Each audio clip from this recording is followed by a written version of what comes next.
Hi friends, welcome to VJ Kim channel. இந்த வீடியோவில் நம்ம எதை பற்றி பார்க்க போகிறோம்னா ஃப்ரெண்ட்ஸ், போன வீடியோவில் வந்து ப்ரோ ஒருத்தர் கேட்டிருந்தார், ப்ரோ மழை ரொம்ப ஸ்டார்ட் ஆகிடுச்சு, எதுக்குன்னா மழைக்கு இதமாக காரசாரமாக என்ன சமைச்சு போடணுன்ட்டு அவருக்காக தான் இந்த வீடியோ பண்ண போகிறோம். Onion pakoda and cauliflower pakoda friends. அதை மொறுன்னு வறுத்து ஒரு புடியில் வாங்க ஃப்ரெண்ட்ஸ். மறக்காமல் நம்ம சேனலை சப்ஸ்கிரைப் பண்ணுறேன் ஃப்ரெண்ட்ஸ். இதுதான் உங்களோட கடமை. எங்கள் கடமை நாங்கள் பக்காவாக பண்ணுறோம் ஃப்ரெண்ட்ஸ். பாய்.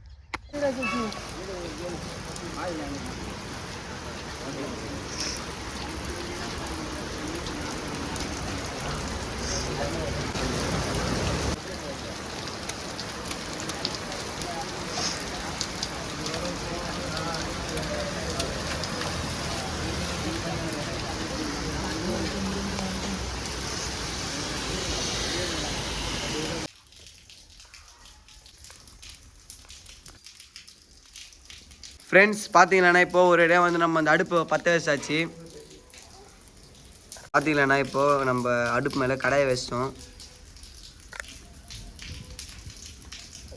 ஃப்ரெண்ட்ஸ் கடாயில் எண்ணெய் ஊற்றிக்கலாம்.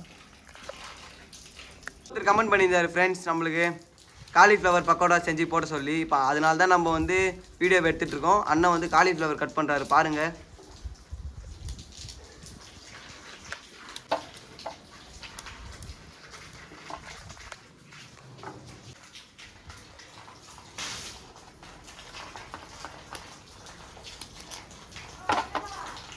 காலிஃப்ளவர் நல்லா அழிச்சு எடுத்துக்குவோம்.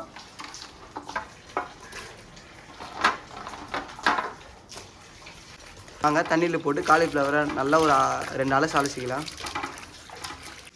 ஃப்ரெண்ட்ஸ், காய்கறிங்களை எப்போவுமே ஒரு வாட்டிக்கு 2 வாட்டி அலசிங்க.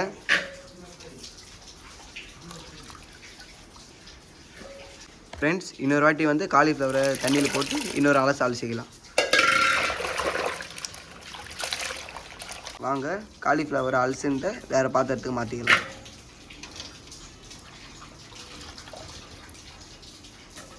நல்லா நறுக்கி கழுவி எடுத்தாச்சு. இப்போ மசாலா போடுறதுக்காக வேறு பாத்திரத்தில் மாற்றிக்கலாம். ஆச்சி சில்லி பவுடர் போட்டுக்கலாம். வாங்க.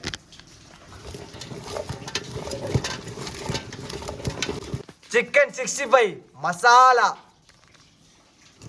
போட்டு நல்லா ஒரு பெரட்டுனா.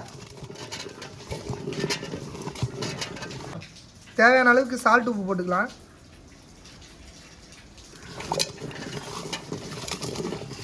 கடலை மாவு போட்டுக்கலாம்.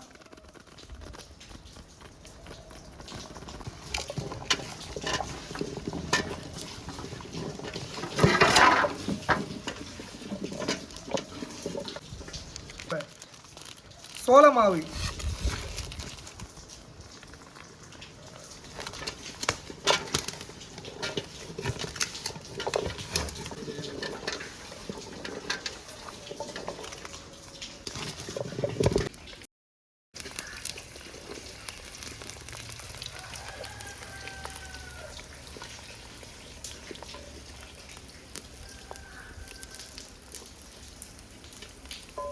ஃப்ரெண்ட்ஸ் பார்த்தீங்கன்னா நல்லா கொதிக்குது ஃப்ரெண்ட்ஸ் எண்ணெயில் போட்டு.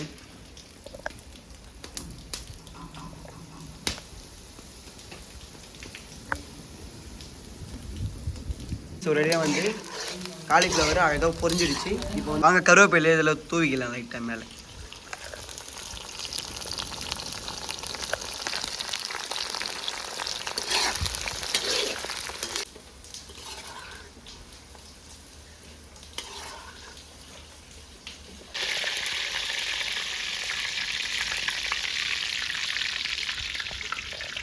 பாருங்கள் ஃப்ரெண்ட்ஸ், சுவை சும்மா அருமையாக இருக்கும்னு நினைக்கிறேன்.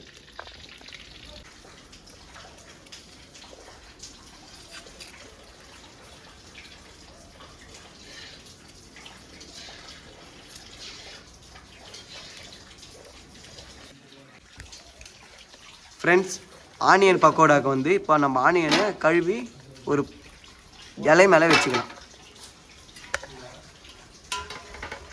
ஃப்ரெண்ட்ஸ், ஒரு ஐடியா வந்து வெங்காயத்தை வந்து சீவிக்கலாம்.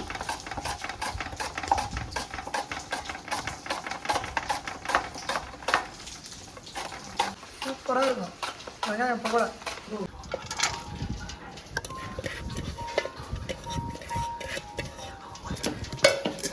சில்லி பவுடர் போடுங்க.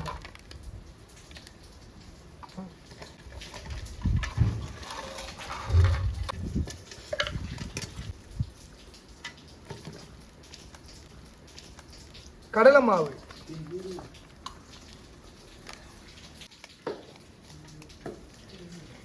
சோள மாவு நல்லா கலக்கணும்ப்பா.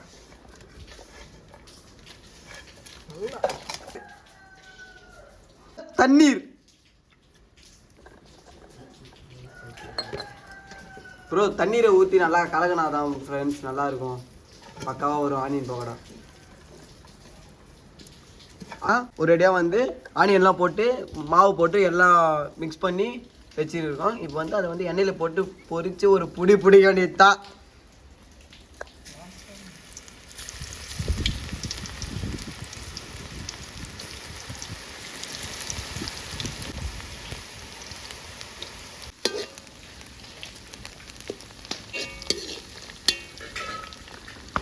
ரெடியாக வந்து ஆனியன் பக்கோடா வந்து வேற ஒரு பாத்திரத்துக்கு மாற்றிட்டாச்சு.